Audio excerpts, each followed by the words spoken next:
The dining room of my daughter Vanessa's elegant suburban home fell completely silent when I shuffled in carrying my homemade blackberry cobbler, still warm from the oven. The exquisite aroma filled the room, but no one seemed to notice. I had spent 5 days cooking 18 different Easter dishes, roasting, baking, and stirring until my arthritic fingers could barely grip the wooden spoon. But as I stood there in my best floral dress, dessert in hand, what I saw made my throat tighten. A table meticulously set for 14 with every seat filled, champagne glasses gleaming.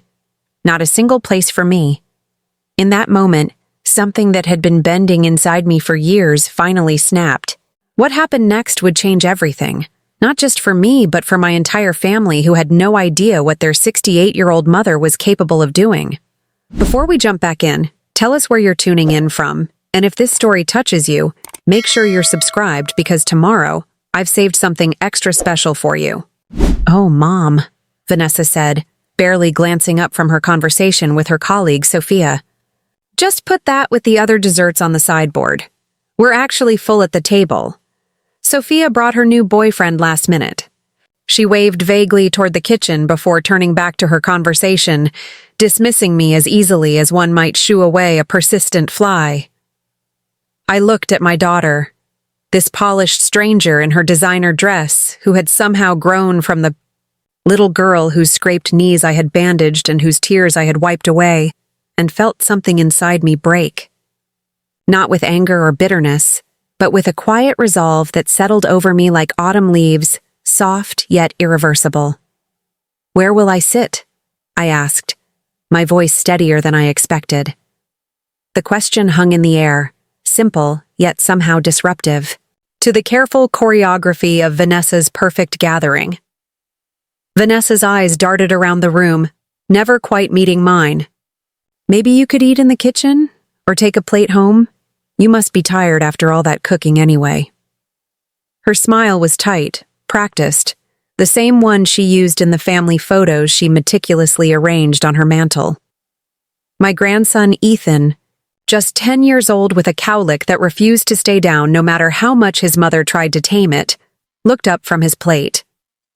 "But Grandma made everything," he said, his young voice carrying clearly through the sudden awkward silence. "Why can't she sit with us?" Vanessa's hand moved to Ethan's shoulder, a gentle squeeze that I recognized as a warning. "Ethan, honey, grown-ups are talking. Grandma understands." But I didn't understand. Not anymore. Not after 5 days of preparing family recipes handed down through generations. Not after driving back and forth between my small apartment and Vanessa's house a dozen times, delivering dish after dish that she had requested with increasingly specific instructions. Not after watching my own daughter shush her son, rather, than answer his perfectly reasonable question. In that moment, watching the faces around the table, some uncomfortable, others oblivious, none willing to disrupt the careful social order by acknowledging the elderly woman standing with a cobbler and nowhere to sit, I made a decision that would ripple through our family like a stone dropped in still water. No one at that table could have possibly imagined what I would do next. I wasn't always invisible. Once, I was Evelyn Holbrook, beloved third-grade teacher at Pinewood Elementary for 34 years. Children would run across grocery store aisles to hug me, their faces lighting up with recognition. Parents would stop me on the street to share their child's latest achievement, often reminding me that I was the one who first noticed their talent for writing or encouraged their interest in science. I had a husband who, while not perfect, had seemed to value our comfortable life together. I had a daughter who I believed loved me. I had purpose, identity, worth. But retirement has a way of erasing you, bit by bit, like a pencil sketch left. Too long in the sun. First went my classroom, then my daily routine of morning bells and lunchroom duty and after-school tutoring. Finally, after William abruptly announced at 70 that he wanted a divorce to experience life more fully with his yoga instructor, 23 years his junior, my identity as a wife vanished too. I became background noise in my own life, existing primarily to provide free childcare, holiday meals, and emotional support whenever it was convenient for Vanessa. The Easter disaster hadn't materialized from thin air. Looking back, I can trace the warning signs across months, perhaps years. Vanessa's calls becoming shorter, more transactional. Her visits increasingly rare unless she needed something, a babysitter for Ethan and his younger sister Lily, advice on handling a difficult parent-teacher conference, a signature on some paperwork for the house that William and I had once owned. Together. The way she interrupted me mid-sentence when I tried to share stories from my teaching days. The casual dismissal of my opinions with a patronizing, "That's not how things work anymore, Mom. Things have changed." 3 weeks before Easter, Vanessa had called with what she described as a special opportunity. "Mom, we're hosting everyone this year," she announced without preamble. Her voice had that breathless quality it always took on when she was excited about something.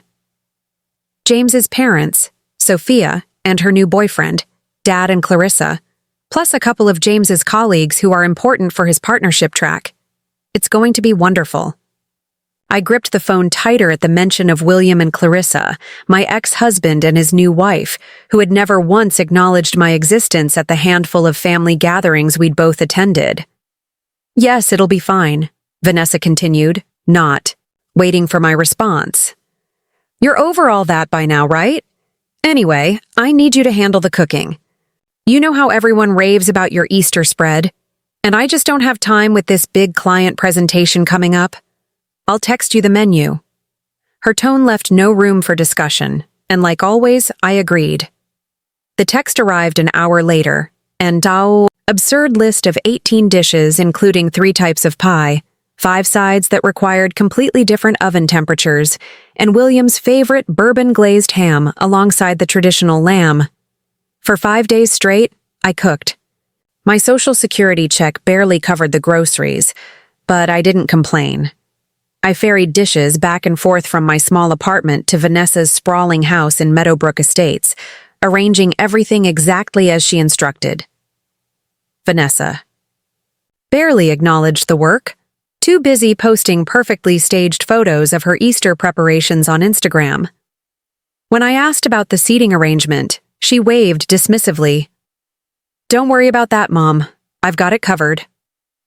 And now, standing in her dining room with my blackberry cobbler, the 18th dish made with berries I'd carefully selected for their perfect ripeness, I understood exactly what covered meant. It meant everyone but me. I placed the cobbler on the sideboard as instructed, smoothed down my dress, the one I'd ironed carefully that morning, and looked around the room one more time. At William, who caught my eye, then quickly looked away, suddenly fascinated by the pattern on his plate. At Vanessa, already turning back to Sophia as if I'd vanished. At my grandchildren, confused but quickly distracted by the feast before them. At the empty kitchen where a single plate awaited me.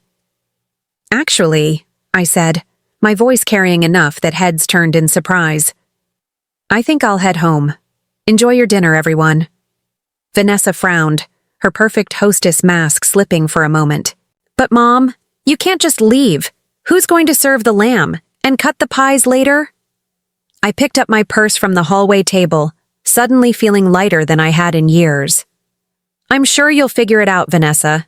After all, these are your dishes now." The walk to my car was long, my sensible shoes crunching on the gravel driveway. Vanessa's house grew smaller in my rearview mirror as I drove away, and with each mile between us, I felt a strange liberation. For the first time in years, I was acting rather than reacting. The realization brought tears to my eyes, not of sadness, but of clarity. I had become so accustomed to being needed only for what I could provide that I'd forgotten how to exist for myself. My apartment felt emptier than usual that evening. The refrigerator held only a carton of milk and some bread. Everything else had gone into Vanessa's feast. I made myself toast with a bit of honey and sat at my small kitchen table, wondering how I'd reached this point. When had I become so disposable to the people I loved most?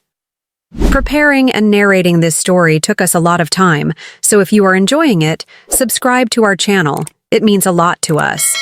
Now back to the story. The answer came in fragments of memory.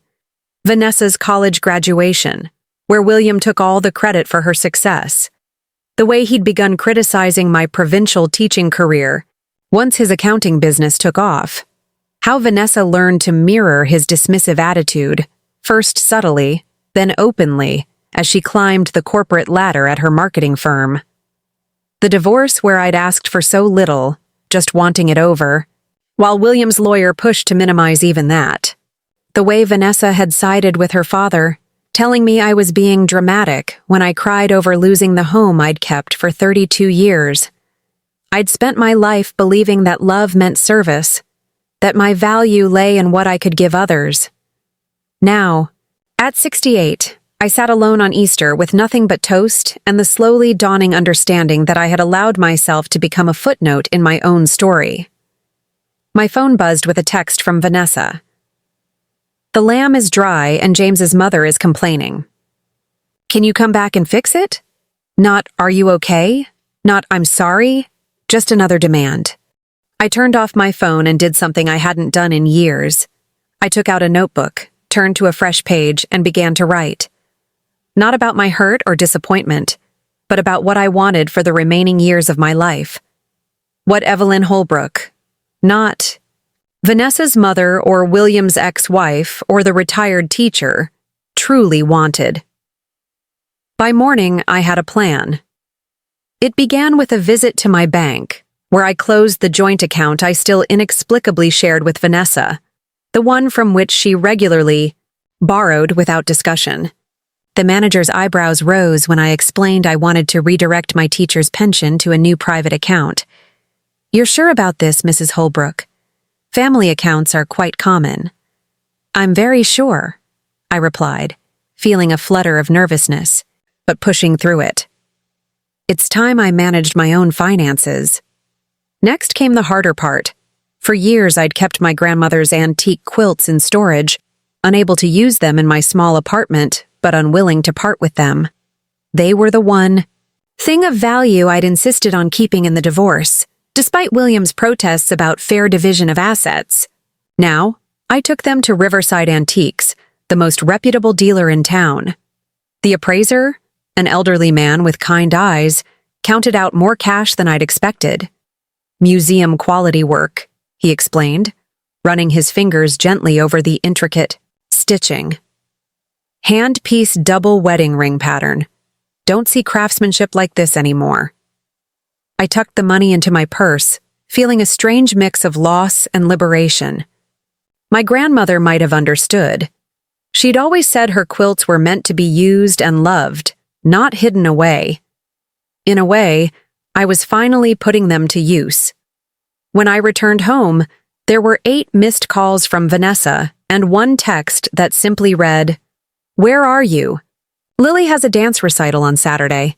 Need you to help with her costume alterations ASAP." I didn't respond. Instead, I called Martha Jennings, my neighbor, who had retired from family law practice 4 years earlier. "Martha," I said when she answered, "remember that offer you made to help me review some documents? I'd like to take you up on that now." 2 hours later, sitting at Martha's dining table surrounded by papers, I took the first concrete step toward reclaiming my life.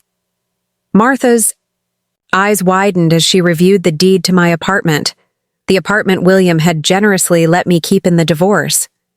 "Evelyn, do you realize what this clause means? William retained right of first refusal if you ever sell, but at the market value from 7 years ago. Property in this area has nearly doubled since then." I nodded. "William always did think he was the clever one." Martha's expression hardened. "This is borderline predatory. Did your lawyer not explain this?" "I didn't have one," I admitted, feeling the familiar wash of shame. "William said we could save money with just his corporate attorney handling everything. I wanted it over with." Martha shook her head, then squared her shoulders. "Well, there are ways to address this. It'll take some time, but if you're willing to fight, I am, I said, surprising myself with my conviction. I'm more than willing. That evening, Vanessa showed up at my door unannounced, Lily in tow. Her expression was a perfect blend of irritation and confusion, as if I were a household appliance that had unexpectedly malfunctioned. Mom, I've been calling you all day. Lily needs help with her costume, and you weren't answering. What's going on? And why did I get a notification that you closed our account? I looked at my granddaughter, her small face pinched with anxiety, clearly uncomfortable being used as a pawn in her mother's game. Lily, honey, there are cookies in the kitchen tin. Why don't you help yourself while your mom and I talk? Once Lily was out of earshot, I faced my daughter. Vanessa, I'm happy to help Lily with her costume, but from now on, I need advance notice, not last-minute demands. And yes, I closed our joint account. I should have done it years ago. Vanessa's mouth fell open. But that's how I've been managing your bills. Are you having memory issues? Do we need to talk about assisted living? The suggestion that my desire for financial independence equated to cognitive decline was so absurd that I almost laughed. My memory is fine. Better than fine, actually. I'm remembering who I was before I became everyone's convenient helper. That person made her own decisions about her money and her time.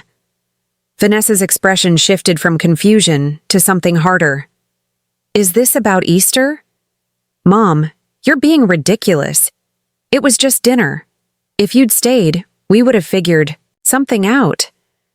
It wasn't just dinner, I said quietly. It was a symbol of how you see me, how you've been seeing me for years. What's that supposed to mean? It means I'm making some changes, Vanessa. I'll still be your mother and Ethan and Lily's grandmother, but I won't be your cook, your ATM, or your emergency childcare service anymore. Vanessa's face flushed. After everything Dad and I have done for you, this is how you repay us?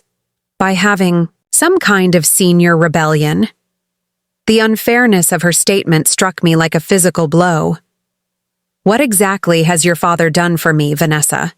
Left me after 35 years of marriage? Taken most of our savings? Or are you referring to how he convinced me to cash out my portion of his retirement to help you and James with the down payment on your house? Money I've never seen repaid. Vanessa's eyes narrowed. He gave you this apartment. No, I corrected her. This apartment was purchased with my inheritance from Grandma Eliza. Your father merely allowed me to keep what was already mine. The confusion on Vanessa's face might have been comical if it weren't so heartbreaking. She genuinely didn't know. William had rewritten our history so thoroughly that even our daughter believed his version. Lily and I should go, Vanessa said stiffly. Obviously, you're not in a helpful mood. Lily can stay, I offered. I'd be happy to work on her costume with her. In fact, I'd enjoy that very much. For a moment, Vanessa hesitated, her need for free childcare warring with her anger. Finally, she nodded curtly. Fine. I'll pick her up in 3 hours. But Mom, we're not done talking about this account situation. After she left, I sat with Lily at my kitchen table, helping her add sequins to her dance costume. Her innocent questions opened doors to stories I'd never told her, about my own childhood dance lessons, about teaching third graders to square dance for the annual school festival, about the time her mother played the lead in the school play and how proud I had been. Grandma, she asked suddenly, her small fingers pausing in their work, why didn't you have a seat at Easter dinner? The directness of children can be startling. I considered sugarcoating my answer, then decided against it. Lily deserved honesty. Sometimes, Lily? People forget to make space for others at their table, not because they're bad people, but because they stop seeing them as people who deserve space. She frowned, processing this. That's not right. You made all the food.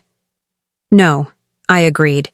It wasn't right, but I'm going to make sure I always have a seat at my own table from now on. And there will always be room for you. She seemed satisfied with this answer, and we returned to our sequins. But as we worked, a plan began forming in my mind. A plan that would either heal my family or reveal that there was nothing left to heal. Either way, I would no longer be the invisible woman standing in the doorway with a cobbler no one had asked for, waiting for permission to exist in my own life. The morning after my meeting with Martha, I awoke before dawn. I'd always been an early riser. 34 years of teaching had hardwired the habit into me, but this morning felt different. Instead of the vague anxiety that had been my constant companion since the divorce, I felt purposeful, as if I had finally remembered something important I'd misplaced years ago. I made myself a proper breakfast: eggs, toast, sliced tomatoes from the farmer's market. Simple food, but prepared with care for myself. How long had it been since I'd done that? So many meals hastily eaten standing at the counter, or skipped entirely because I was rushing to Vanessa's house to watch the children or deliver a casserole. I savored each bite, watching the sunrise paint my small balcony in gold. As I sipped my tea, my mind traveled back to the day I first met William, September 1975. I was 22, fresh out of college with a teaching degree and boundless idealism. Pinewood Elementary had hired me for my first real position, and I decorated my classroom with hand-lettered inspirational quotes and colorful bulletin boards. William came to drop off his niece, stepping into my classroom with a confidence that immediately caught my attention. "You must be Miss Bennett," he said, extending his hand. "I'm William Holbrook, Cynthia's uncle. Her parents are traveling for business." His smile had a practiced charm that I would later recognize as his professional demeanor, the one he used to win clients and influence colleagues. But that day, it simply made me blush. Our courtship was swift. William, 5 years my senior, was already established in his accounting career. He took me to restaurants I couldn't afford on my teacher's salary, told me I was refreshing compared to the women he usually met, admired my dedication to molding young minds. When he proposed 6 months later, I didn't hesitate. My parents had concerns. "You hardly know him, Evelyn," but I was certain I'd found my partner, someone who valued both my intelligence and my nurturing nature. The early years were good mostly. We bought our first home, a modest 3-bedroom, in a neighborhood with excellent schools. William's career advanced steadily at Robertson & Klein Accounting, while I established myself at Pinewood. We complemented each other, I thought, his ambition balanced by my steadiness, his eye on the future tempered by my focus on the present. Vanessa was born in 1979, and I fell in love with motherhood despite its challenges. I returned to teaching.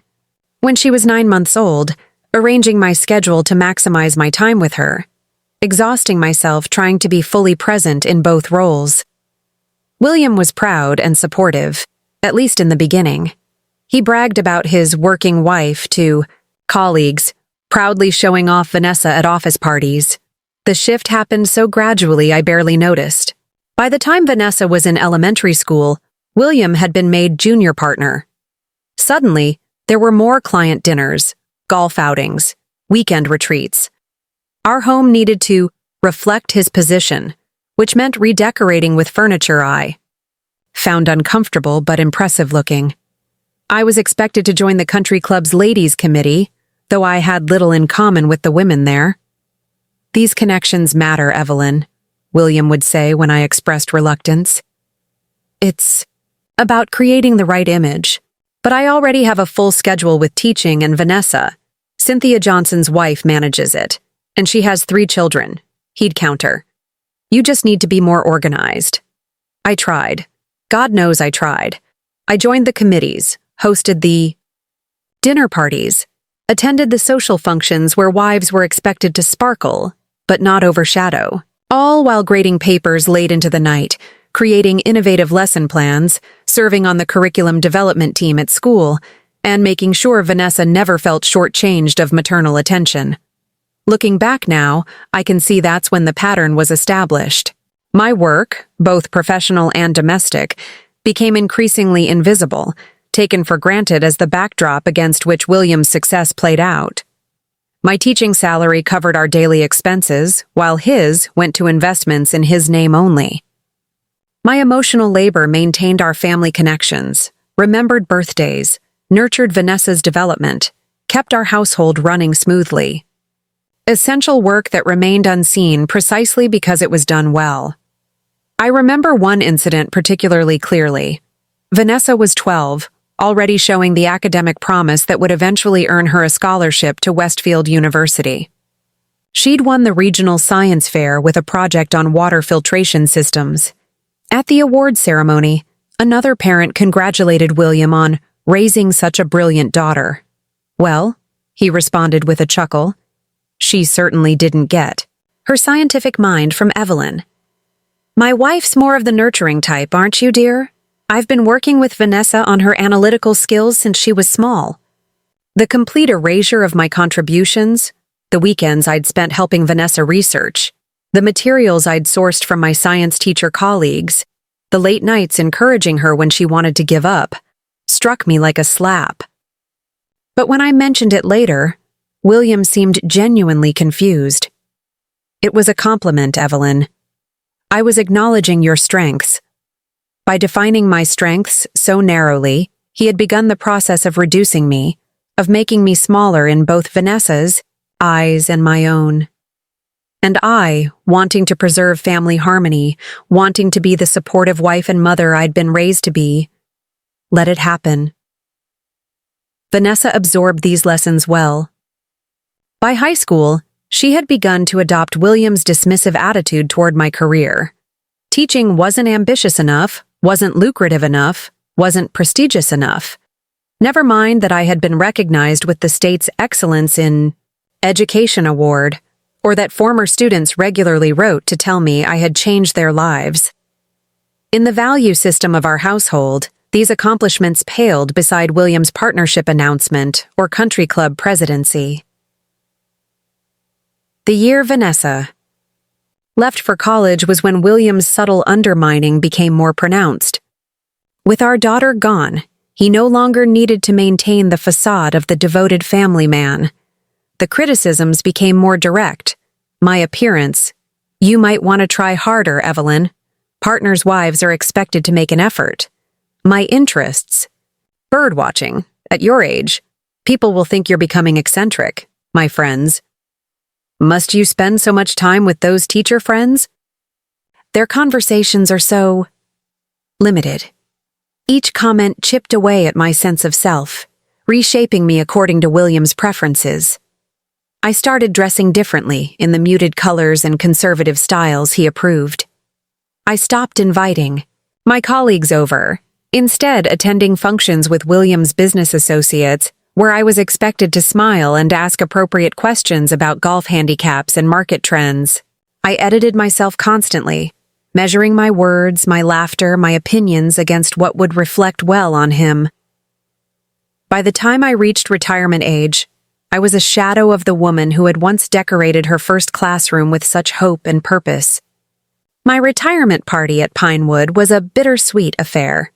Genuine appreciation from colleagues and former students, followed by William's comments on the drive home about how quaint the whole thing had been, how he couldn't imagine being satisfied with such a small-scale career. Vanessa, by then firmly established in her marketing career and married to James, had sent flowers but couldn't attend. Big client presentation, Mom. You understand. And I did understand.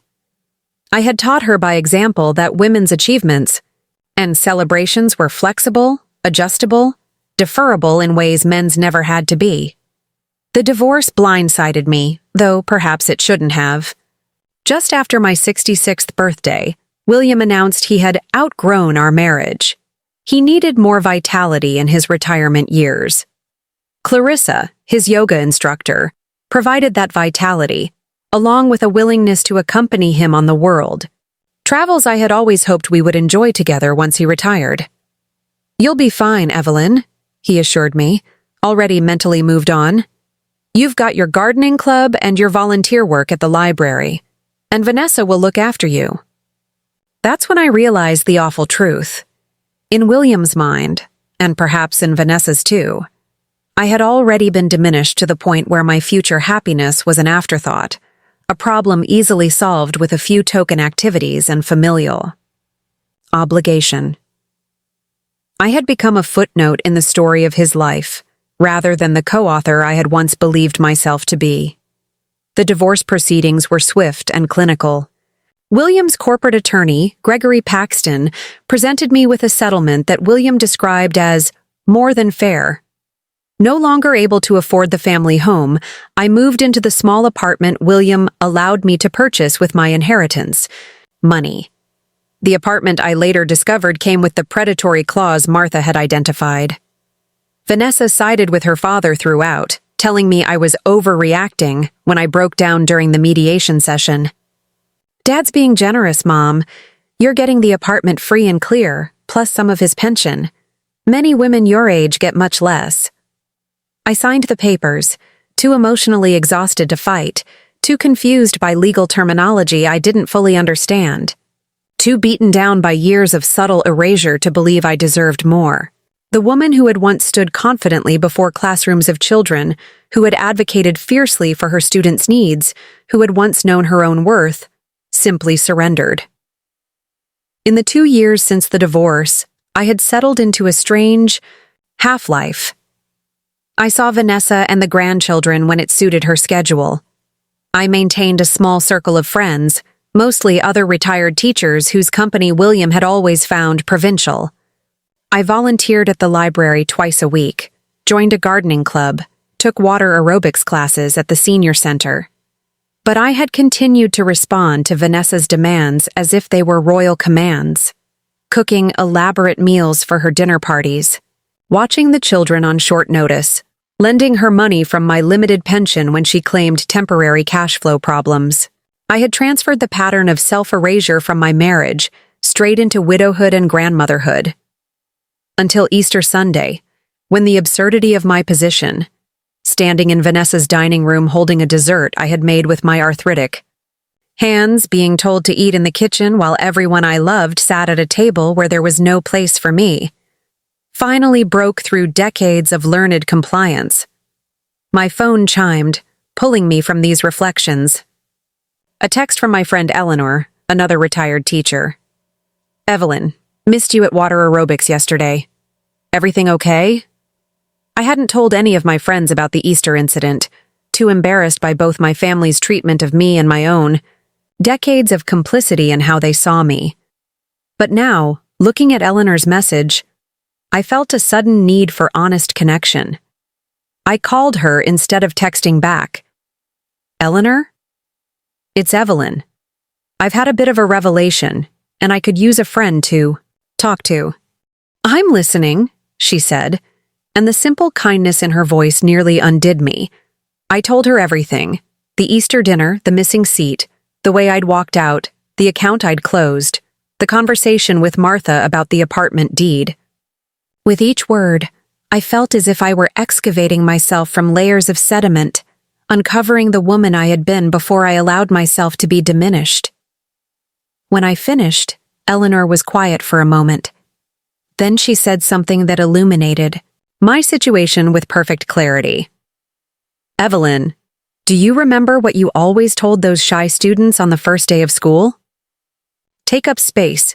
You belong here as much as anyone. Maybe it's time you followed your own excellent advice. Take up space." Such a simple directive, yet so revolutionary for a woman who had spent decades making herself smaller to accommodate others' expectations. "You're right," I said, feeling a smile spread across my face. "It's long past time." As I hung up, my gaze fell on a photograph I kept on my bedside table, one William had always dismissed as unflattering. It showed me in my classroom, 15 years ago, surrounded by students, my face alight with purpose and joy. That woman had known her worth. That woman had taken up space unapologetically. Somehow I needed to find my way back to her, not just for myself, but for Vanessa, and especially for Ethan and Lily, who deserved a grandmother who modeled self-respect, rather than self-erasure. The question was how. I picked up the notebook where I'd outlined my plan the night before. The first steps, closing the joint account, consulting Martha about the deed, were already in motion. But they were just the beginning. The woman in that photograph wouldn't stop there.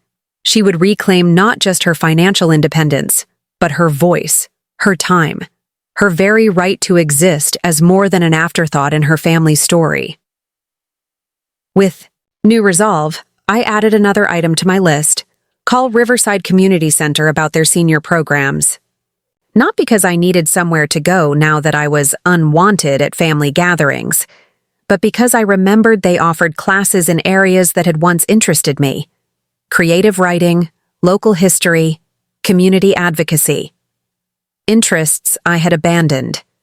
When William deemed them irrelevant to his social climbing, it was time to rediscover who Evelyn Holbrook was when she wasn't being defined as William's ex-wife or Vanessa's mother. Time to take up space again. My family had no idea what was coming, but they were about to meet a woman they had never truly known. The woman I had hidden away for too long, even from myself. 3 days after Easter, I found myself standing outside the Riverside Community Center, hesitating at the entrance. The modest brick building had been a fixture in our town for decades, but I'd never actually been inside. William had always considered community centers depressing and beneath our social standing, even though I had pointed out that many of my fellow teachers volunteered there. Now, I pushed open the heavy glass door and stepped into a bright, welcoming lobby adorned with local artwork and community announcements. A woman about my age sat at the reception desk, her silver hair cut in a stylish bob, reading glasses perched on her nose. "Hello there," she greeted me warmly. "First time with us? It that obvious?" I asked with a small laugh. "We all start somewhere," she said, extending her hand. "I'm Dorothy Winters, volunteer coordinator. And you are?" "Evelyn Holbrook. I was a teacher at Pinewood Elementary for 34 years. Something shifted in saying those words. Not William Holbrook's ex-wife or Vanessa Carter's mother, but Evelyn Holbrook, educator. It felt like reclaiming a piece of myself I'd set aside for too long. Dorothy's face lit up. "Pinewood? My grandson Alex went there. Wait, Mrs. Holbrook? The third-grade teacher? Alex had you in 2009. He's in college now, studying education because of you." The unexpected connection warmed me. This was something William and Vanessa never quite understood: the ripple effect of a teaching career, how it extended far beyond paychecks or professional accolades. "That's wonderful to hear," I said sincerely. "Please give him my best wishes." "I certainly will." "Now, what brings you to us today?" I hesitated, suddenly uncertain how to explain what I was seeking. "I'm looking to reconnect with some interests I've neglected, and perhaps make myself useful in new ways." Dorothy nodded as if this were the most natural request in the world. "Perfect timing. We've just launched our spring programs. Let me get you a catalog." As she searched through a drawer, my phone buzzed. A text from Vanessa. "Mom, I need you to pick up Ethan from school tomorrow. Parent-teacher conference at 2:30. He can stay with you until 7.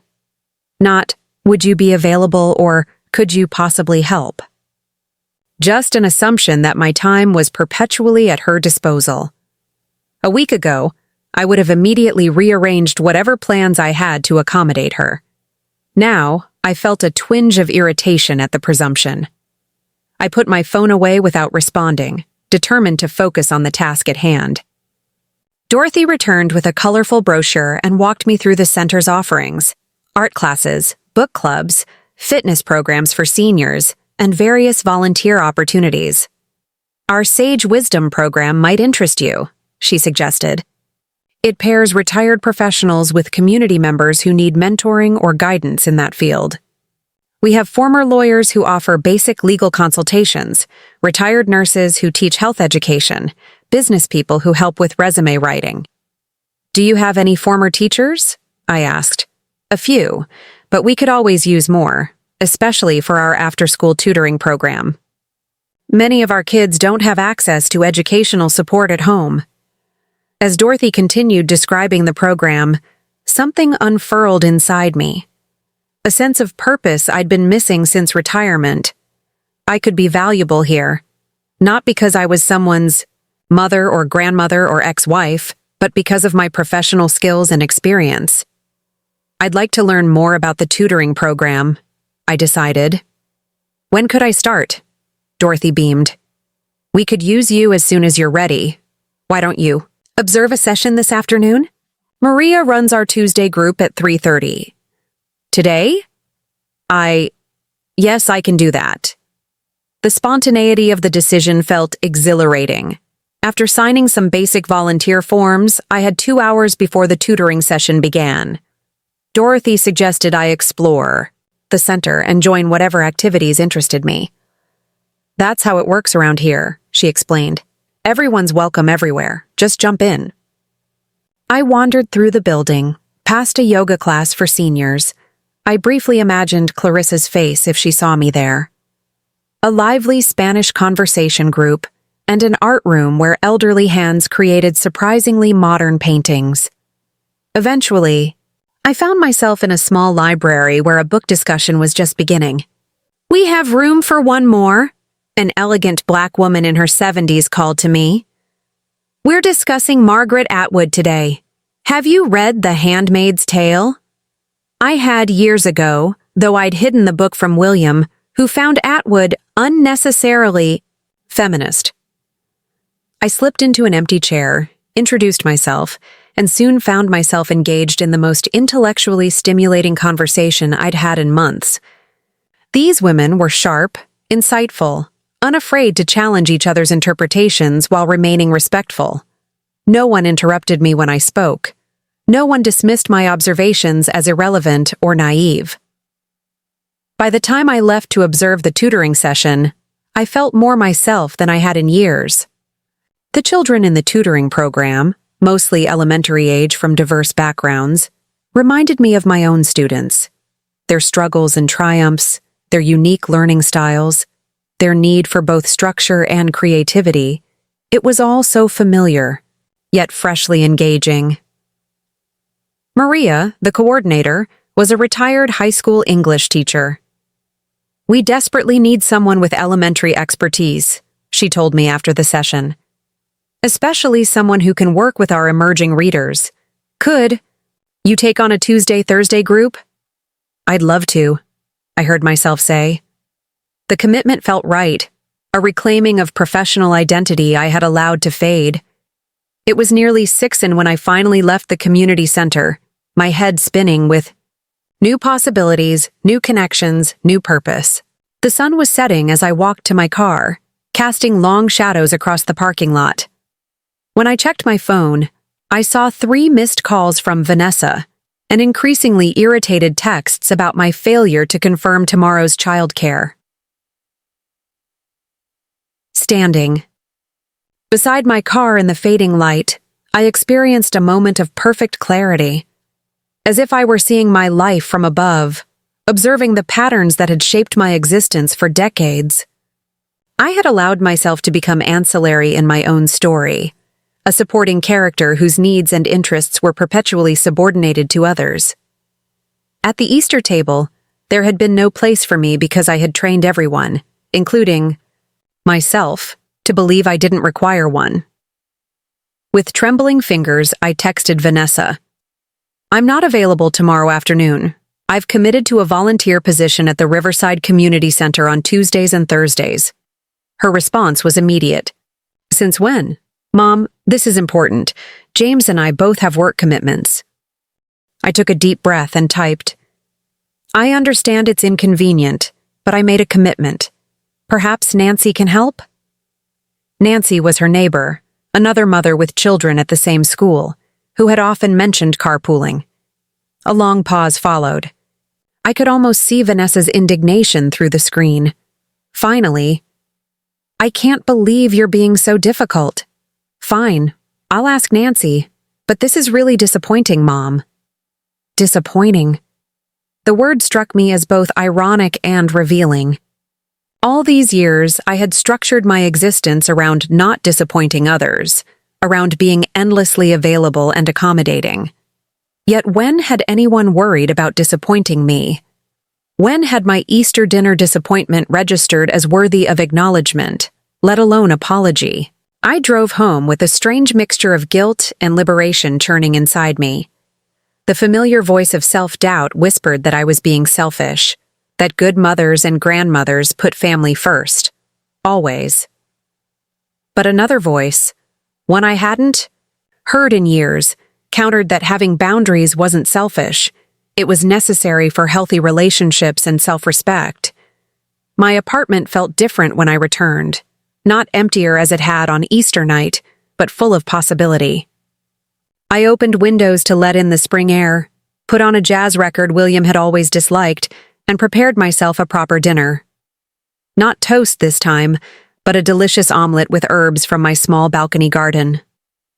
I set the table with my good dishes, the ones I usually saved for company, and poured a glass of white wine.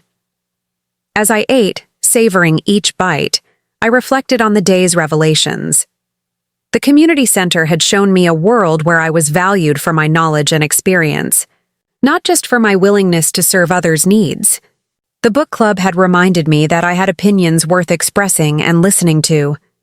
The children in the tutoring program had reawakened my sense of purpose. Most importantly, I had set a boundary with Vanessa and survived. The sky hadn't fallen. She was displeased, yes, but somehow her disapproval didn't devastate me as it once would have. It was as if the spell had been broken. The spell that had convinced me my worth was measured by my utility to others. After dinner, I did something I hadn't done in years. I ran a luxurious bath, adding the lavender bath salts Eleanor had given me for Christmas, and which I had been saving for a special occasion, and sank into the warm water with a sigh of contentment. As I soaked, I allowed myself to imagine a different future than the one William and Vanessa had unconsciously scripted for me, the compliant ex-wife and grandmother, useful when needed, invisible when not. In this new future, I would still be Vanessa's mother and Ethan and Lily's grandmother, but I would also be Evelyn Holbrook, community volunteer, book club member, retired educator with valuable skills to share. I would have boundaries, preferences, needs, and the courage to express them. I would take up space, at tables, in conversations, in my family's consciousness, in my own life. When I emerged from the bath, I wrapped myself in my softest robe and sat at my small writing desk. From the drawer, I pulled out a leather-bound journal William had given me years ago for a birthday or anniversary. I could no longer remember which. I had never used it, feeling that my thoughts weren't important enough to deserve such a fine book. Now I opened it to the first blank page and began to write. Today, at 68, I am beginning again. Not from scratch, but from a foundation I had forgotten was there, the core of who I am when I'm not defined by my relationships to others. This journal will chronicle my rediscovery of Evelyn Holbrook, not as someone's wife, mother, or grandmother, but as herself. The words flowed easily, filling page after page with reflections, memories, hopes, and plans. I wrote about the community center and the tutoring program. I wrote about the Easter dinner disaster and its aftermath. I wrote about William's systematic diminishment of me over the years and how I had internalized his perspective. I wrote about Vanessa's learned behavior and my role in enabling it. But I also wrote about the future, the classes I wanted to take, the relationships I wanted to repair or strengthen, the boundaries I needed to establish. I wrote about my grandchildren and how I hoped to model healthier patterns for them. I wrote about the apartment and Martha's advice regarding the predatory clause. When I finally set down my pen, it was past midnight, and I had filled 15 pages. My hand ached from the unaccustomed activity, but the discomfort felt productive, like muscle soreness after beneficial exercise. I closed the journal with a sense of ceremony, feeling as if I had just signed an important declaration. A declaration of independence from patterns that no longer served me. As I prepared for bed, my phone chimed with a final text from Vanessa. Nancy can take Ethan, but we need to talk about your new commitments and how they're affecting the family. The old Evelyn would have immediately apologized, would have promised to rearrange her schedule, would have felt guilty for causing even minor inconvenience. The new Evelyn, or perhaps more accurately, the original Evelyn I was reclaiming, typed a different response. I'm glad Nancy can help. I'm happy to talk about my schedule. I'll call you tomorrow evening after my volunteer session. Sleep well. Simple, respectful, but firm. No apology for having commitments of my own. No promise to rearrange them to suit her preferences. No guilt.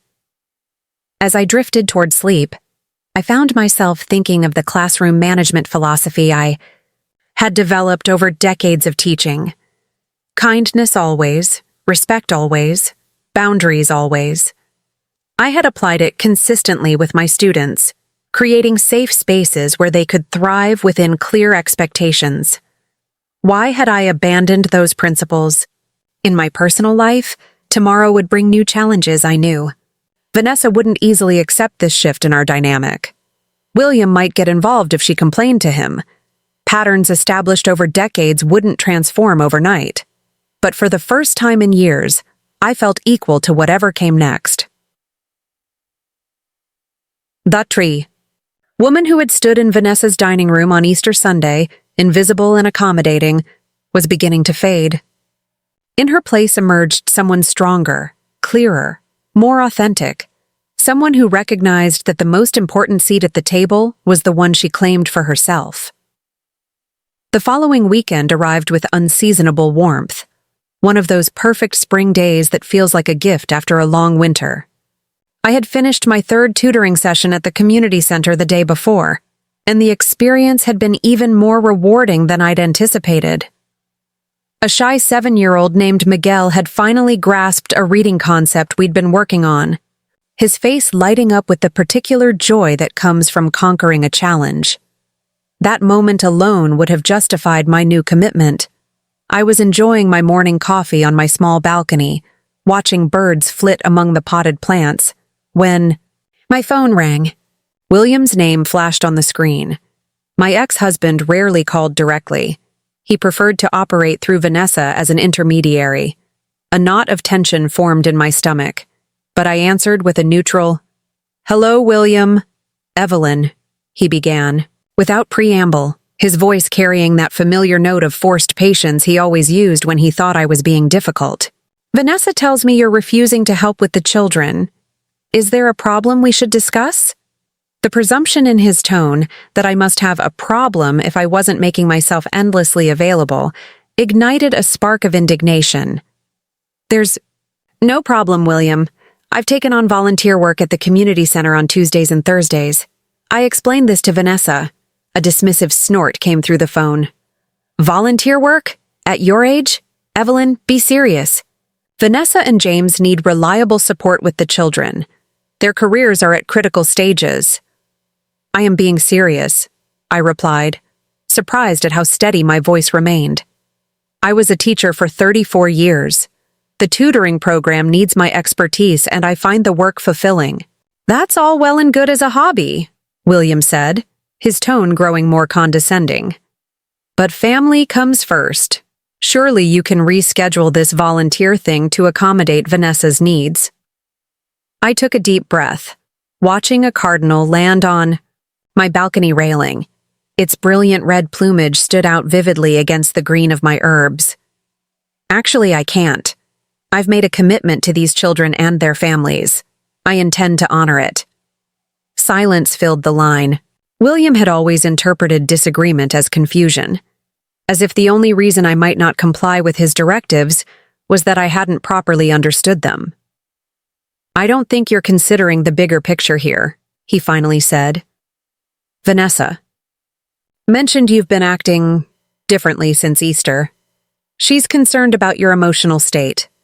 At your age, significant personality changes can be a warning sign of..." "I'm not having cognitive issues, William. I interrupted, recognizing the tactic. I'm establishing healthy boundaries. There's a difference. Another pause. Longer this. Time. When he spoke again, his voice had that false reasonableness I recognized from our divorce negotiations. Evelyn, no one is suggesting you're incapable, but retirement can be disorienting. It's natural to feel a need to find purpose. However, your primary purpose at this stage should be supporting our daughter and grandchildren. The cardinal on my railing cocked its beak. A long pause followed. I could almost see Vanessa's indignation through the screen. Finally, I can't believe you're being so difficult. Fine, I'll ask Nancy, but this is really disappointing, Mom. Disappointing. The word struck me as both ironic and revealing. All these years, I had structured my existence around not disappointing others, around being endlessly available and accommodating. Yet when had anyone worried about disappointing me? When had my Easter dinner disappointment registered as worthy of acknowledgement, let alone apology? I drove home with a strange mixture of guilt and liberation churning inside me. The familiar voice of self-doubt whispered that I was being selfish, that good mothers and grandmothers put family first, always. But another voice, one I hadn't heard in years, countered that having boundaries wasn't selfish. It was necessary for healthy relationships and self-respect. My apartment felt different when I returned. Not emptier as it had on Easter night, but full of possibility. I opened windows to let in the spring air, put on a jazz record William had always disliked, and prepared myself a proper dinner. Not toast this time, but a delicious omelet with herbs from my small balcony garden. I set the table with my good dishes, the ones I usually saved for company, and poured a glass of white wine. As I ate, savoring each bite, I reflected on the day's revelations. The community center had shown me a world where I was valued for my knowledge and experience, not just for my willingness to serve others' needs. The book club had reminded me that I had opinions worth expressing and listening to. The children in the tutoring program had reawakened my sense of purpose. Most importantly, I had set a boundary with Vanessa and survived. The sky hadn't fallen.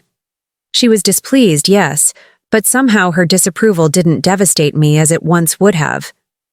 It was as if the spell had been broken, the spell that had convinced me my worth was measured by my utility to others. After dinner, I did something I hadn't done in years. I ran a luxurious bath, adding the lavender bath salts Eleanor had given me for Christmas, and which I had been saving for a special occasion, and sank into the warm water with a sigh of contentment. As I soaked, I allowed myself to imagine a different future than the one William and Vanessa had unconsciously scripted for me. The compliant ex-wife and grandmother, useful when needed, invisible when not. In this new future, I would still be Vanessa's mother and Ethan and Lily's grandmother, but I would also be Evelyn Holbrook, community volunteer, book club member, retired educator with valuable skills to share. I would have boundaries, preferences, needs, and the courage to express them.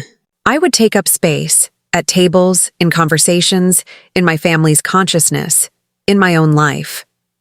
When I emerged from the bath, I wrapped myself in my softest robe and sat at my small writing desk. From the drawer, I pulled out a leather-bound journal William had given me years ago for a birthday or anniversary. I could no longer remember which. I had never used it, feeling that my thoughts weren't important enough to deserve such a fine book. Now, I opened it to the first blank page and began to write. Today, at 68, I am beginning again. Not from scratch, but from a foundation I had forgotten was there, the core of who I am when I'm not defined by my relationships to others. This journal will chronicle my rediscovery of Evelyn Holbrook, not as someone's wife, mother, or grandmother, but as herself. The words flowed easily, filling page after page with reflections, memories, hopes, and plans. I wrote about the community center and the tutoring program. I wrote about the Easter dinner disaster and its aftermath. I wrote about William's systematic diminishment of me over the years and how I had internalized his perspective. I wrote about Vanessa's learned behavior and my role in enabling it. But I also wrote about the future, the classes I wanted to take, the relationships I wanted to repair or strengthen, the boundaries I needed to establish. I wrote about my grandchildren and how I hoped to model healthier patterns for them. I wrote about the apartment and Martha's advice regarding the predatory clause. When I finally set down my pen, it was past midnight, and I had filled 15 pages. My hand ached from the unaccustomed activity, but the discomfort felt productive, like muscle soreness after beneficial exercise. I closed the journal with a sense of ceremony, feeling as if I had just signed an important declaration, a declaration of independence from patterns that no longer served me. As I prepared for bed, my phone chimed with a final text from Vanessa. "Nancy can take Ethan, but we need to talk about your new commitments and how they're affecting the family." The old Evelyn would have immediately apologized, would have promised to rearrange her schedule, would have felt guilty for causing even minor inconvenience. The new Evelyn, or perhaps more accurately, the original Evelyn I was reclaiming, typed a different response. "I'm glad Nancy can help. I'm happy to talk about my schedule. I'll call you tomorrow evening after my volunteer session. Sleep well." Simple, respectful, but firm. No apology for having commitments of my own. No promise to rearrange them to suit her preferences. No guilt. As I drifted toward sleep, I found myself thinking of the classroom management philosophy I had developed over decades of teaching. Kindness always, respect always, boundaries always. I had applied it consistently with my students, creating safe spaces where they could thrive within clear expectations. Why had I abandoned those principles? In my personal life, tomorrow would bring new challenges, I knew. Vanessa wouldn't easily accept this shift in our dynamic. William might get involved if she complained to him. Patterns established over decades wouldn't transform overnight, but for the first time in years, I felt equal to whatever came next. The woman who had stood in Vanessa's dining room on Easter Sunday, invisible and accommodating, was beginning to fade.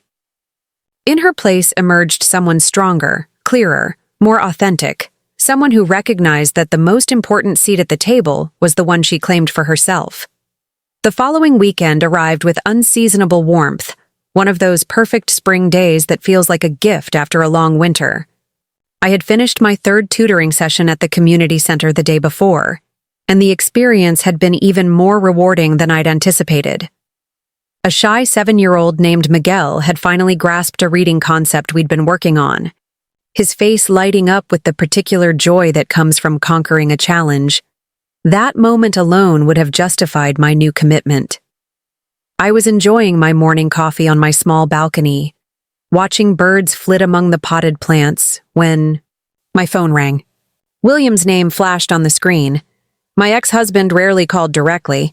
He preferred to operate through Vanessa as an intermediary. A knot of tension formed in my stomach, but I answered with a neutral, "Hello, William." "Evelyn," he began, without preamble, his voice carrying that familiar note of forced patience he always used when he thought I was being difficult. "Vanessa tells me you're refusing to help with the children. Is there a problem we should discuss?" The presumption in his tone, that I must have a problem if I wasn't making myself endlessly available, ignited a spark of indignation. "There's no problem, William. I've taken on volunteer work at the community center on Tuesdays and Thursdays." I explained this to Vanessa.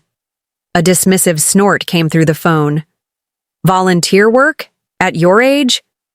"Evelyn, be serious. Vanessa and James need reliable support with the children. Their careers are at critical stages." "I am being serious," I replied, surprised at how steady my voice remained. I was a teacher for 34 years. The tutoring program needs my expertise, and I find the work fulfilling. "That's all well and good as a hobby," William said, his tone growing more condescending. "But family comes first. Surely you can reschedule this volunteer thing to accommodate Vanessa's needs. I took a deep breath, watching a cardinal land on my balcony railing. Its brilliant red plumage stood out vividly against the green of my herbs. Actually, I can't. I've made a commitment to these children and their families. I intend to honor it. Silence filled the line. William had always interpreted disagreement as confusion, as if the only reason I might not comply with his directives was that I hadn't properly understood them. "I don't think you're considering the bigger picture here," he finally said. "Vanessa mentioned you've been acting differently since Easter. She's concerned about your emotional state. At your age, significant personality changes can be a warning sign of—" "I'm not having cognitive issues, William," I interrupted, recognizing the tactic. "I'm establishing healthy boundaries. There's a difference." Another pause. Longer this. Time. When he spoke again, his voice had that false reasonableness I recognized from our divorce negotiations. "Evelyn, no one is suggesting you're incapable, but retirement can be disorienting. It's natural to feel a need to find purpose. However, your primary purpose at this stage should be supporting our daughter and grandchildren." The cardinal, on my railing, cocked its head as if it too were surprised by William's audacity. I found myself smiling at the bird as I formulated my response. "My primary purpose at this stage is to live my life fully and authentically, William. That includes being a grandmother, yes, but it also includes rediscovering interests and using my skills in ways that matter to me. I'm happy to continue spending time with Ethan and Lily on a regular schedule we all agree upon, but I won't be canceling my commitments whenever Vanessa has a last-minute request." "This isn't like you," William said, an edge creeping into his voice. "Actually, it is like me," I countered.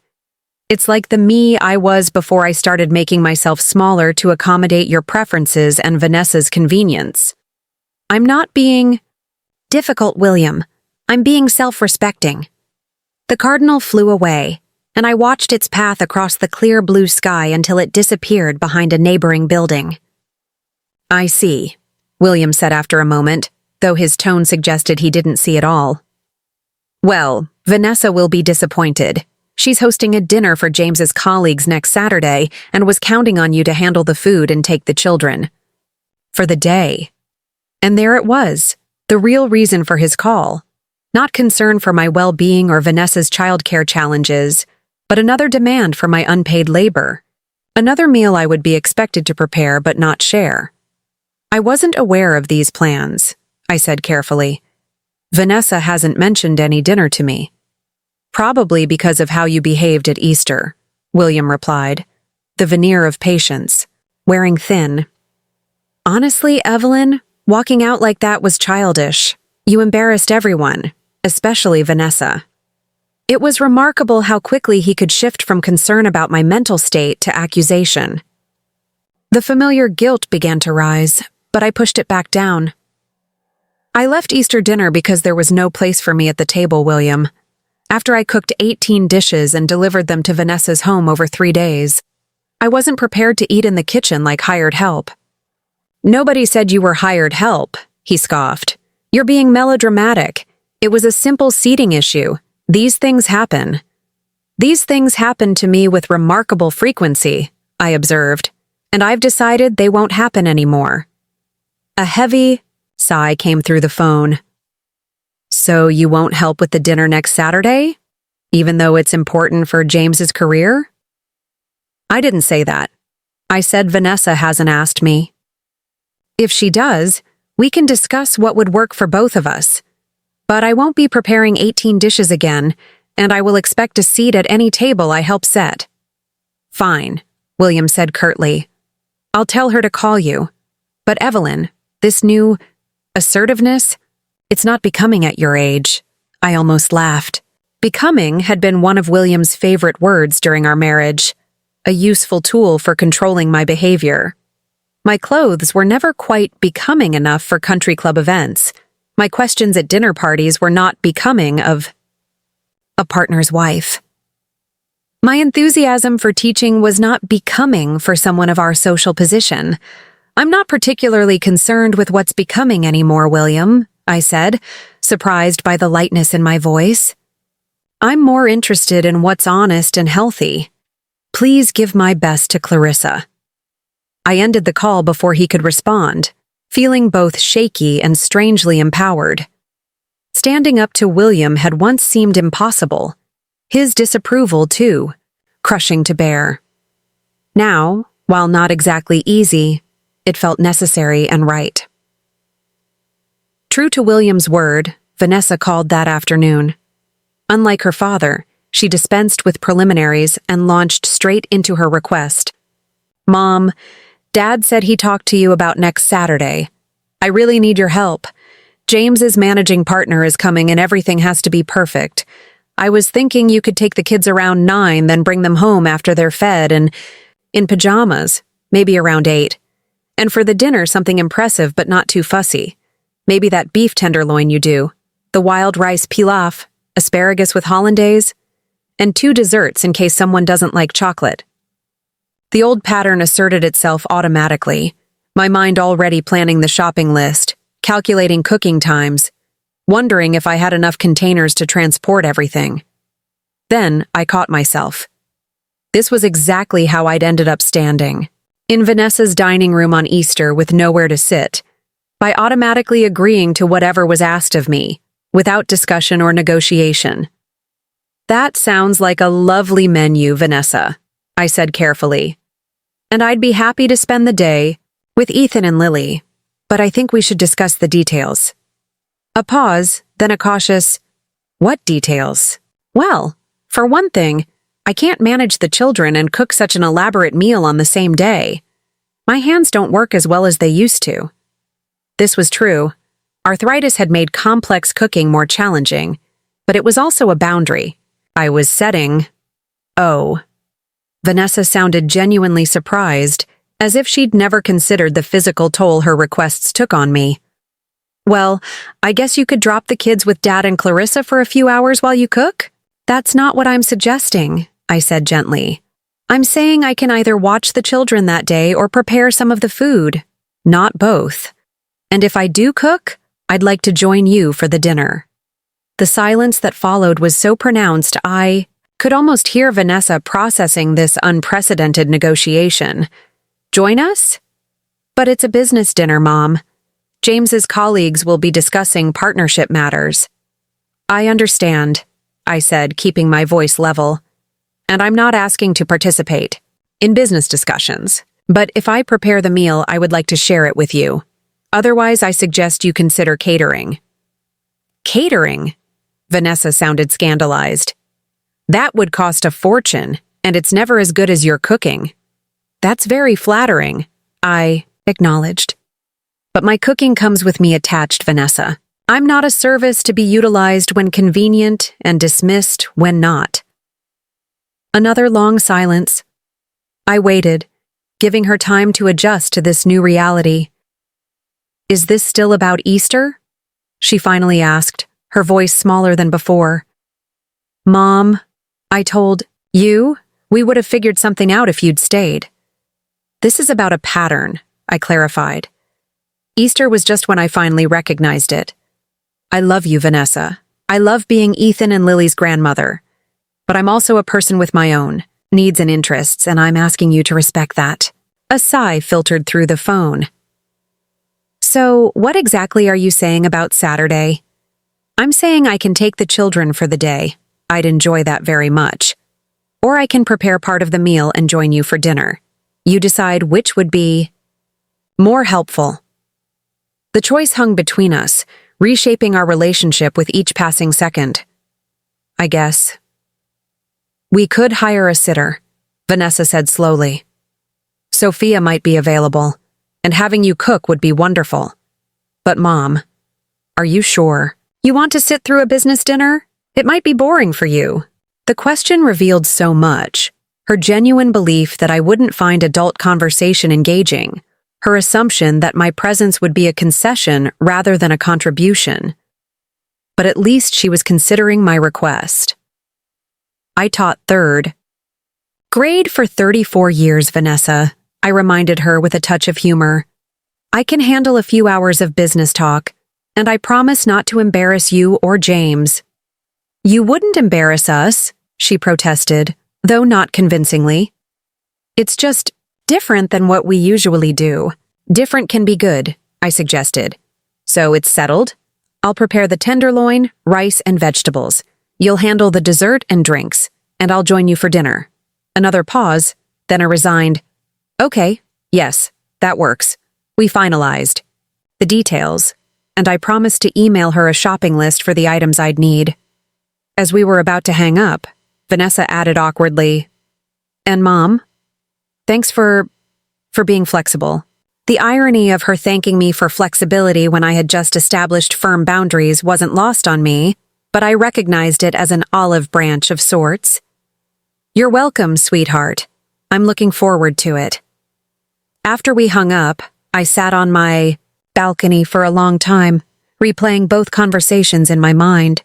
Neither William nor Vanessa had fully understood what I was trying to communicate, but they had both, in their own ways, acknowledged that something had changed. It was a start. The day of Vanessa's dinner arrived with a flurry of activity. I had spent the previous day preparing what I could in advance, marinating the tenderloin, chopping vegetables, making the hollandaise sauce. My apartment filled with delicious aromas as I worked, reminding me that I did genuinely enjoy cooking when it was done on my own terms, as an expression of creativity and love rather than obligation. I dressed with particular care that evening, not in the muted, conservative clothes William had always preferred, but in a vibrant teal dress I'd purchased during a shopping trip with Eleanor. It complemented my silver hair and brought out the blue in my eyes. I added simple pearl earrings, comfortable but elegant shoes, and a touch of lipstick. The woman who gazed back at me from the mirror looked confident, dignified, present. Arriving at Vanessa's home with the food carefully packed in insulated containers, I was greeted by Ethan and Lily, who clearly hadn't been told I would be staying for dinner. "Grandma!" Lily exclaimed, throwing her arms around my waist. "Are you going to play games with us while the grown-ups have their boring dinner?" "Not tonight, sweetheart," I explained, stroking her hair. "I'm joining the grown-ups for dinner, but we'll have a special day together very soon, I promise." Lily's face fell, but Ethan looked thoughtful. "So you get to sit at the table this time?" he asked, reminding me that children often understand more than adults give them credit for. "Yes," I confirmed. "I get to sit at the table this time." Vanessa emerged from the kitchen, looking harried but elegant in a black dress. "Mom, you're here. Thank goodness. I've been trying to arrange the cheese tray, but it doesn't look right." "I'll help," I offered, following her to the kitchen. "You look lovely, by the way." She glanced at me, seeming to notice my appearance. "For the first time." "Thanks. You too. That color suits you." We worked together to finish the preparations, and I was struck by how rarely we had done this. Collaborated as adults rather than falling into our habitual dynamic where I provided service and she directed. There was a tentative new quality to our interaction, a carefulness that acknowledged the shift in our relationship. James's colleagues began arriving at 6:30. Vanessa introduced me simply as my mother, Evelyn, without the usual qualifiers. About my being a retired teacher or the children's grandmother, roles that defined me in relation to others. Just Evelyn, a person in my own right. As we moved to the dining table, a beautiful setting with candles and Vanessa's best china, I noticed with a small jolt of emotion that she had placed a proper place card with my name at the table. Not at the head or foot, but integrated among the other guests. Present, visible, acknowledged. Throughout the meal, which was indeed as delicious as Vanessa had hoped, I participated in the conversation when it felt natural and listened attentively. When business matters dominated, James's managing partner, an imposing woman named Catherine, asked about my involvement in the community center after Vanessa mentioned it. "We need more quality educational support in underserved areas," Catherine commented. Our firm has been looking for community initiatives to support as part of our social responsibility program. Perhaps you could tell me more about this tutoring effort. And just like that, I found myself engaged in a substantive discussion about educational equity, drawing on my decades of classroom experience. Vanessa watched with poorly concealed surprise as Catherine took notes based on my suggestions. When dessert was served, a beautiful chocolate torte Vanessa had ordered from a local bakery, Catherine raised her glass in a toast. To new connections and community partnerships, she said, nodding at me. Evelyn, I'll have my assistant contact you about visiting your program. We may have grant funding that could help expand it. The evening concluded with genuine warmth, the business discussions, having gone well for James and an unexpected professional connection established for me. As the last guests departed, Vanessa turned to me with an expression I couldn't quite read. That was not what I expected, she admitted. In what way? I asked, helping her gather dessert plates. You and Catherine. The way you talked about educational policy. The community center connection. She shook her head slightly. I didn't realize you had so much to contribute to a business conversation. The comment might have stung once, but now I recognized it as an honest acknowledgement of her own limited perspective. I've had a few thoughts over the years, I said mildly. Though I don't usually have the opportunity to share them at dinner. Tables. Vanessa had the grace to look slightly embarrassed. Mom, about Easter, she began. I touched her arm gently. We don't need to discuss that now. Tonight was lovely. Let's focus on that. She nodded, seemingly relieved. Will you stay? For a cup of tea before you go? We sat in her kitchen after James had gone upstairs, cradling mugs of chamomile tea. The house was quiet, the dinner party debris stacked neatly for morning cleanup. Catherine was really impressed with you, Vanessa said after a comfortable silence. She asked if you were the one who instilled my analytical approach to marketing problems. I smiled. And what did you tell her? The truth. That you taught me to think critically and express myself clearly. That you were my first and best teacher. Vanessa looked down at her tea. I don't say things like that enough, do I? No, I agreed softly. You don't. I'm not very good at this, she admitted. Seeing you as separate from what you do for us? I know, I said. But you're learning. We both are. As I drove home that night, I reflected on the contrast between this evening and Easter Sunday. The difference wasn't just that I had a seat at the table, though that mattered enormously, but that I had arrived at that table as myself. Evelyn Holbrook, a woman with experience, opinions, and value beyond her family roles. The confrontation hadn't come in the form of a dramatic showdown or bitter accusations, but through the quiet, firm assertion of my right to exist fully in spaces where I had previously allowed myself to be diminished. It wasn't a complete resolution. Both William and Vanessa had far to go in truly seeing me as a whole person. But it was a beginning. And beginnings, as I had told countless third graders over the years, were often the hardest and most important. Part of any journey. Summer arrived in earnest, bringing warmer days and longer evenings. 2 months had passed since the Easter dinner incident, and my life had transformed in ways both subtle and profound. The community center had become my second home. I now led 2 tutoring groups and had joined a committee focused on expanding educational programs for seniors. My apartment reflected my changing identity. I'd rearranged furniture to create a proper workspace, hung colorful artwork I genuinely liked rather than the muted prints William had preferred, and filled bookshelves with volumes I'd always wanted to read, but had somehow never prioritized. Martha and I had continued our work on challenging the predatory clause in my apartment deed.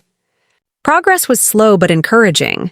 She had found precedent cases suggesting such terms might be unenforceable, particularly given the circumstances under which I'd signed the divorce agreement. These things take time, she reminded me whenever. I grew impatient. but we're building a solid case. My relationship with Vanessa had settled into a new pattern. Not perfect, but notably improved. After the successful dinner party, she had begun treating me with a cautious respect, actually asking rather than instructing when she needed assistance with the children. We had established a regular schedule. I spent Wednesdays and Sunday afternoons with Ethan and Lily, times I cherished without the cloud of resentment that had previously shadowed such arrangements. William had largely retreated from direct interaction, after our phone confrontation, reverting to his pattern of operating through Vanessa. This suited me fine. Rebuilding my relationship with my daughter felt more important than revisiting old battles with my ex-husband.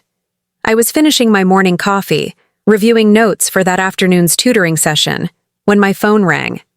Catherine Reynolds, James's managing partner from the dinner party. "Evelyn, good morning," she greeted me briskly. "I've been meaning to call you about the community center program. I visited yesterday and was quite impressed."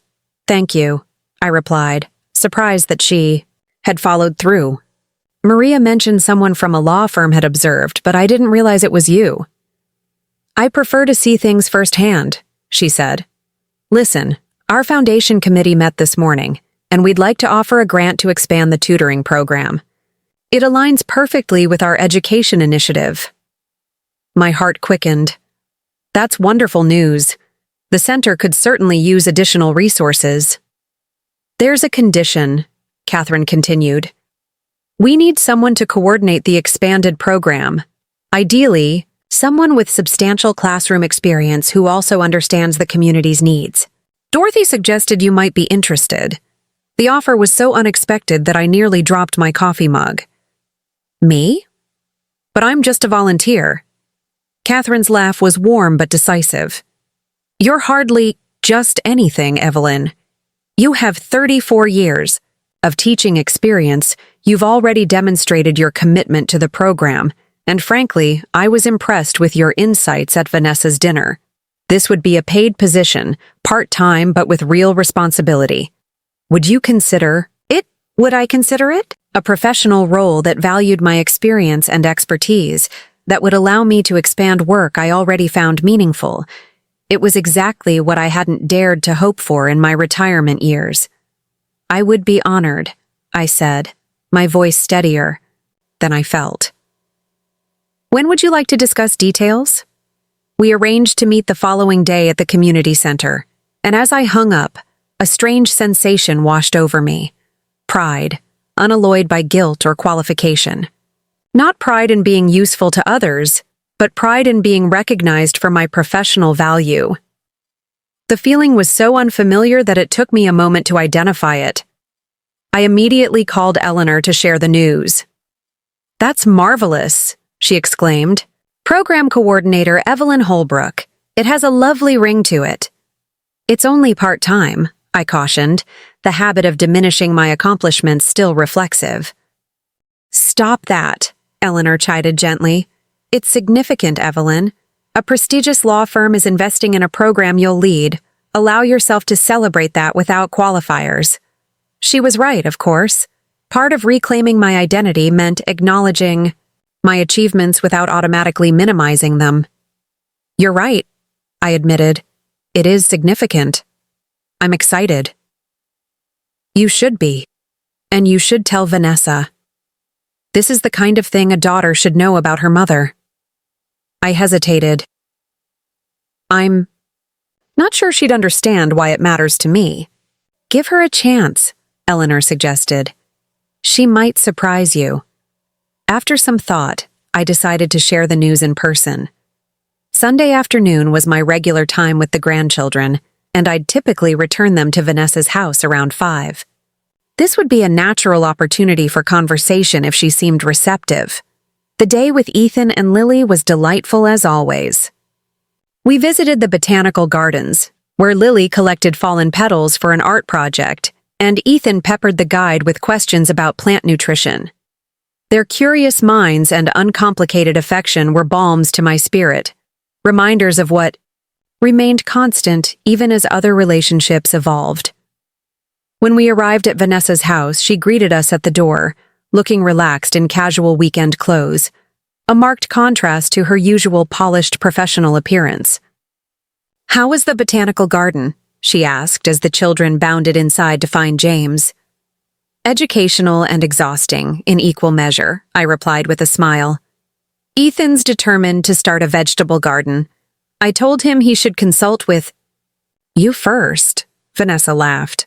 "Of course he is. Last week it was raising chickens." She hesitated, then added, "Would you like to stay for a cup of tea?" James took the kids for ice cream earlier, so they're not hungry yet. The invitation seemed genuine. "I'd like that," I said. As she prepared the tea, I noticed subtle changes in the kitchen. A new organization system for the children's school. Papers, a bulletin board with a family calendar clearly marking everyone's commitments, including Grandma Days in Lily's wobbly handwriting. "You've been doing some rearranging," I observed. Vanessa glanced at the calendar. "Oh, that. Yes, after our talk about planning and respecting everyone's time, I thought it might help to have everything visible. Lily wanted to add your days herself." It was a small thing, perhaps, but telling, tangible evidence that our conversations had made an impact, that my time was now being acknowledged as having value. We settled at the kitchen table with steaming mugs of Earl Grey. After a moment of comfortable silence, I decided to share my news. "Something unexpected happened yesterday," I began. "Catherine Reynolds called me. Her firm is funding an expansion of the tutoring program at the community center, and they've asked me to coordinate it." Vanessa's eyebrows rose. "A job? At your age?" The old comment might have stung or silenced me. Now I merely smiled. "Yes, at my age. Part-time but paid and with real responsibility. I start next week." To her credit, Vanessa appeared to recognize the implications of her reaction. "I'm sorry that came out wrong. It's just surprising. But actually—" She paused, seeming to reconsider her words. "Actually, it makes perfect sense. You were always an organizational wizard when you were teaching. Your classroom systems were impressive even to a child." "You remember that?" I asked, touched that she had noticed such details. "Of course. The way you arranged reading groups, managed supplies, kept track of everyone's progress. I used to brag about it to my friends, though I probably didn't tell you that. This small acknowledgement of my professional competence, observed and remembered by my daughter, felt unexpectedly moving." "Thank you for saying that," I said simply. Vanessa twisted her mug between her hands. "I've been thinking a lot about Easter, and everything since then. About how I've treated you." She met my eyes directly. "Dad called last week. He wanted me to talk to you about selling your apartment and moving into that new seniors complex across town. Said it would be more appropriate for someone your age." My breath caught. This was precisely the kind of manipulation William had always excelled at, using Vanessa as his proxy to achieve what he wanted. "And what did you tell him?" I asked carefully. "I told him I wouldn't be part of it." A small, determined smile played at her lips. "I told him you're perfectly capable of deciding where you want to live, and that if he has concerns, he should speak to you directly." The significance of this was enormous. For perhaps the first time in her adult life, Vanessa had refused to act as William's messenger, had declined to participate in his attempt to control my choices. "That couldn't have been easy," I acknowledged. "Your father can be very persuasive." "He wasn't pleased," she admitted. "But it felt right. After these past few months, seeing how you've changed, or maybe how you've returned to who you really are, I couldn't just fall back into the old pattern." Tears pricked at my eyes, unexpected and welcome. "That means a great deal to me, Vanessa." Her expression softened. "I want Ethan and Lily to see their grandmother as a whole person, not just as someone who cooks and babysits. I want them to know the teacher, the community volunteer, the program coordinator. She hesitated, then added, I want to know those parts of you too, if it's not too late. It's not too late, I assured her. It's never too late to see each other more clearly. As if on cue, Ethan burst into the kitchen, holding a crumpled paper. Grandma, I forgot to show you my science test. I got an A+, and Mrs. Barrett wrote that my experiment design was exceptional. I examined the paper with genuine interest, noting the careful observations and thoughtful conclusions, evidence of a scientific mind indeed. This is outstanding work, Ethan. I'm very proud of you. Mom says I get my science brain from you, he said matter-of-factly. She said you were always super organized and logical, even when she was little. I glanced at Vanessa, surprised. She shrugged slightly, a faint blush coloring her cheeks. It's true. I may not have appreciated it properly before, but I do now. As I drove home that evening, I reflected on how validation comes in unexpected forms. Not in grand gestures or formal acknowledgments, but in small, sincere recognitions of our true value. Catherine's job offer validated my professional expertise. Vanessa's refusal to participate in William's manipulation validated my right to independence. Her acknowledgement of my influence on Ethan's scientific thinking validated my ongoing relevance in my family's life. The woman who had stood in Vanessa's dining room on Easter Sunday, invisible and diminished, holding a dessert no one had requested, seemed increasingly distant, a former version of myself I could regard with compassion rather than shame. In her place was emerging a woman who could accept validation without deflection, who could own her worth without apology, who could take up space in her own life and in the lives of those she loved. The transformation wasn't complete. Such journeys never are, but with each small recognition, each moment of being truly seen, the path forward became clearer and more certain. Autumn painted the trees in brilliant hues of red and gold as the first anniversary of my rebellion, as Eleanor jokingly called it, approached. Nearly a year had passed since that Easter Sunday when I'd stood in Vanessa's dining room with nowhere to sit, a year of transformation, challenge, and unexpected joy. The expanded tutoring program at the community center had flourished under my coordination. What began with 12 children had grown to 35, with a waiting list and inquiries from neighboring communities about replicating our model. Catherine's law firm had increased their funding, allowing us to purchase new materials and provide small stipends to additional volunteer tutors. The local newspaper had even featured our work in a front-page story about innovative educational initiatives, including a photo of me working with Miguel, who had progressed from struggling reader to confident storyteller. My apartment had legally become mine, completely mine, after Martha's persistent efforts led William to relinquish the predatory clause rather than face potential legal embarrassment. He values his reputation too much to fight this, Martha had explained when he unexpectedly capitulated. Sometimes the threat of public scrutiny is more effective than the law itself. With full ownership secured, I had undertaken modest renovations, expanding my tiny balcony garden, repainting in colors that pleased me, creating a proper home, office for my program work. Most significantly, my relationship with Vanessa had evolved into something I'd never expected. A genuine friendship between adult women who respected each other's boundaries and valued each other's insights. We still had occasional friction. Old patterns don't disappear overnight, but we had developed healthier ways of navigating those moments.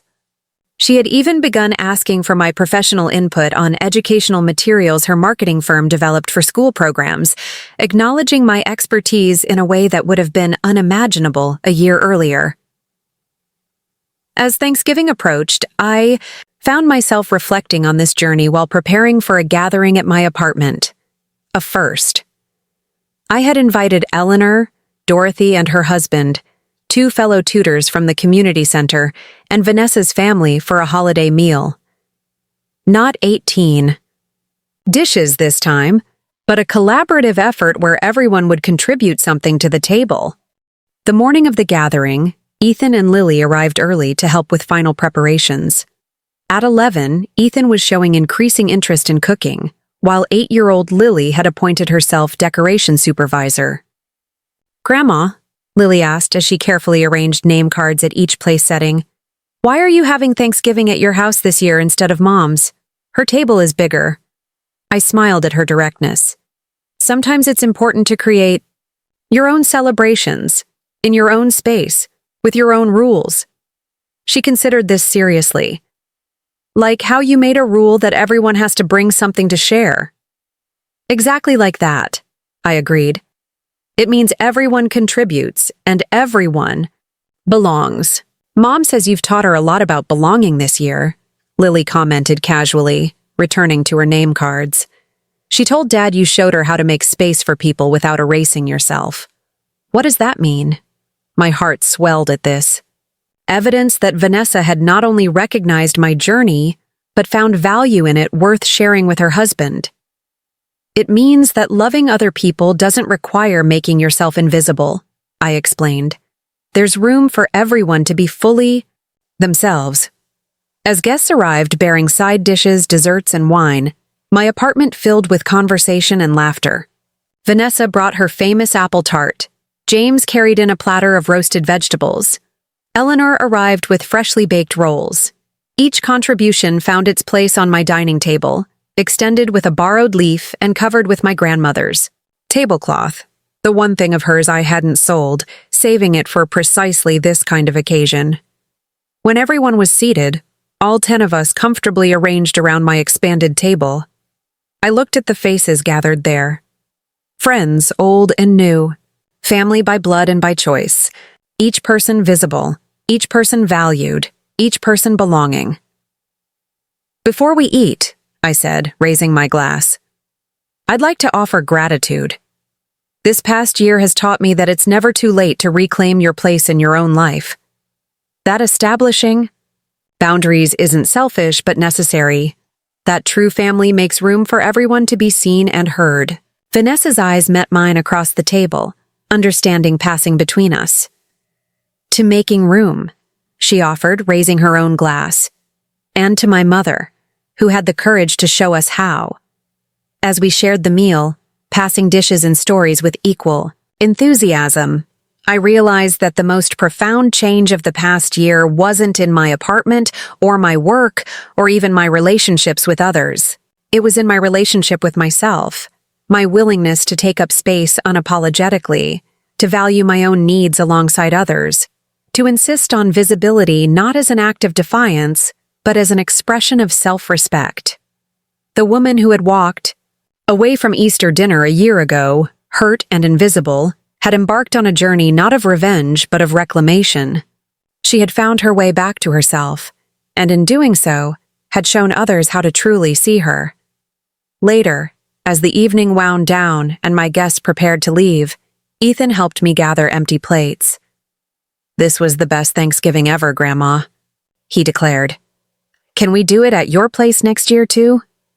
I smiled, thinking of all the tables yet to come where I would claim my rightful place without question or apology. "We absolutely can," I promised. "There will always be a seat for everyone. At my table, especially me." Up next, you've got 2 more standout stories right on your screen. If this one hits the mark, you won't want to pass these up.